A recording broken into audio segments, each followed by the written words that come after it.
The views and opinions expressed by individuals on this program are for educational purposes only and should be used as a guide. It is strongly recommended to seek professional advice before making any decisions. Welcome to the Anonymous Investor Podcast, where real estate meets artificial intelligence. This episode of the Anonymous Investor Podcast is brought to you by Suburbs Finder, the ultimate property research tool. Honestly, Suburbs Finder is a fantastic tool. It allows you to quickly identify and assess suburbs. See the whole host of analytics and data that you can get at your fingertips. It can help you forecast over the 30 years. It has really good information. Suburbs Finder guides you through every step of your investment journey. And now, here are your awesome AI hosts, Sam and Boris.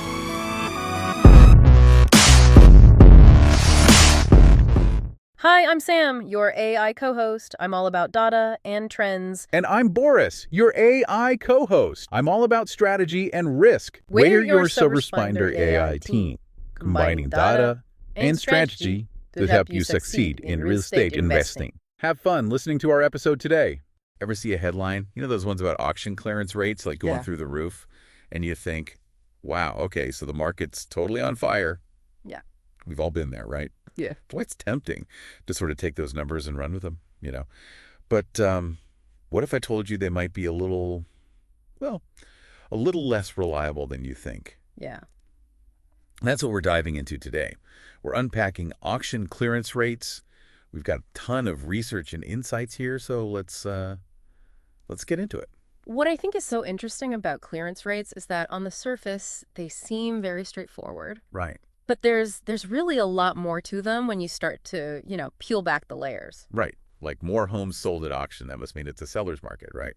Like simple, right? Well, not necessarily. I think the first thing to remember is that clearance rates don't give you the full picture. They often just show a small part of the market. Okay, so thinking about cities like Sydney and Melbourne, those are big auction cities, right? Exactly. So are you saying that those national numbers that we see, they don't really capture what's happening in those markets where it's more about private treaty sales? Yeah, you hit the nail on the head. And even within those auction-heavy cities, even then it's not as simple as it seems. We see these headlines, clearance rates sky high, but what they often leave out are the properties that get withdrawn before the auction even happens, or the ones that are passed in, meaning, they didn't actually sell because the reserve price met. Okay. Often don't make it into the reported rates. So the actual number of homes sold could be like way lower than what we're seeing. Potentially, yeah.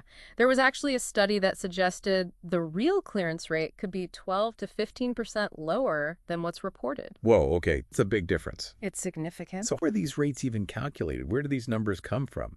At the most basic level, you take the number of properties sold, whether that's before the auction or, under the hammer, and you divide it by the total number of properties that were actually listed for auction. Okay, so that makes sense, I guess. It sounds pretty simple, lay it out like that. You'd think so, but one of the big problems is that not every single auction result is actually reported publicly. I mean, agents are naturally going to want to, publicize their wins, right? Of course. They're going to be more likely to talk about a successful sale than one that, maybe didn't meet that reserve. And that can really skew things, right? It can make the market seem hotter than it really is. So we could be seeing a lot of underreporting of those, those unsuccessful auctions. Absolutely. And it gets even more, let's say interesting because different data providers might actually have slightly different ways of calculating clearance rates. Oh, go on. Really? Some might include properties sold right after an auction, while others won't. So you could be looking at the same city, the same weekend, but two different sources and get two totally different clearance rates. Exactly, which is why you can't just rely on clearance rates alone. It's like judging a whole symphony, a whole orchestra just by listening to one instrument. Right. You got to hear the whole thing. It's so important to understand what clearance rates can and cannot tell you, and don't make any big decisions based just on that one number. They're a piece of the puzzle, but there are a lot more pieces out there. Which makes me wonder then, if we're not hanging your hat on clearance rates, what should people actually be looking at when they're trying to wrap their heads around the real estate market? Important. It's like you said, it's one instrument. You got to hear the whole orchestra. So what else are we listening for? What are those other instruments? Well, one of the sources we looked at actually highlighted this cool tool, Suburbs Finder. And they take a much broader approach. Instead of just zeroing in on clearance rates, they actually analyze suburbs based on 40 different data points, which is pretty amazing. 40. Okay, so what kind of information are we talking about? Paint me a picture. Well, of course, they factor in those expected things like median property prices and rental yields, but they also look at things that you might not think about right away but are really important, like infrastructure projects in the works, Okay. population growth, even like schools, access to amenities, all that good stuff. So they're really trying to give you the full picture of what makes a suburb a good investment beyond, what's happening at auction that weekend. Right, exactly. And what I think is really helpful is that they don't just kind of throw all this raw data at you and expect you to make sense of it. They actually analyze it to identify the areas that have, strong potential, whether it's for things like capital growth or rental income. So it's like having like a little real estate analyst right in your pocket. In a way, yeah. It's all about empowering you to actually use that information to make smart choices.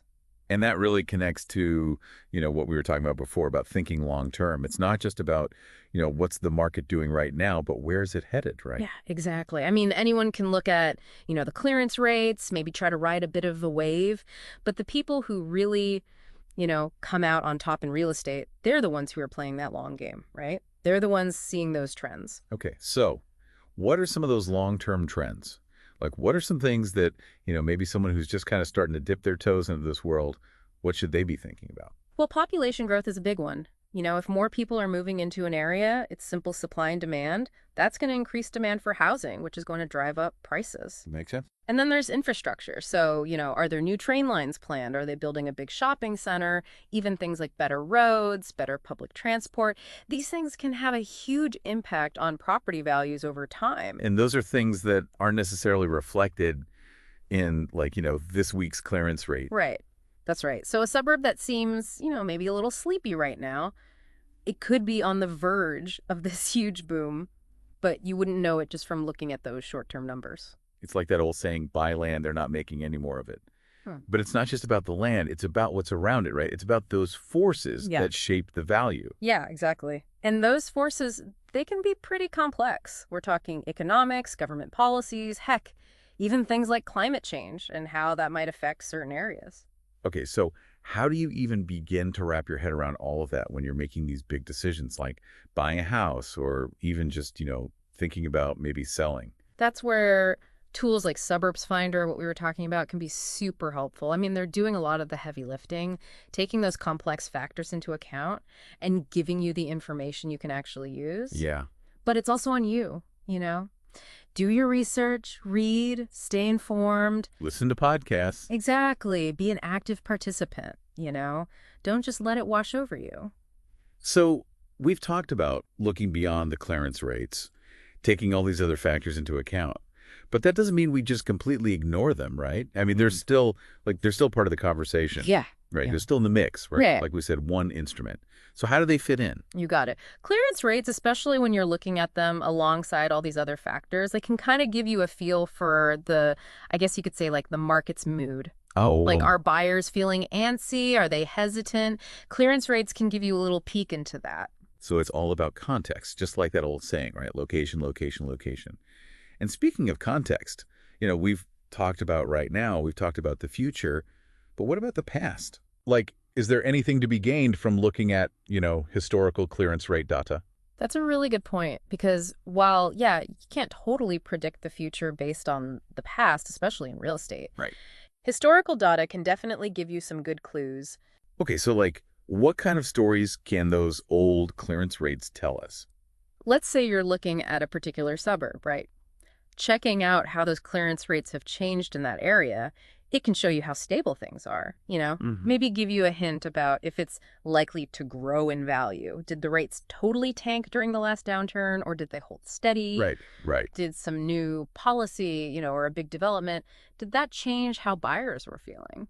So it's like you're looking back at the markets, Yeah, exactly. seeing how those prices have moved over time. And having that background information, that historical context, it's super valuable, especially when you're trying to figure out what's going on in the market right now. It's all about, connecting those dots. It's been awesome to really dig into this with you. We've covered a lot of ground, from how those clearance rates work or sometimes don't work to, the importance of seeing the bigger picture.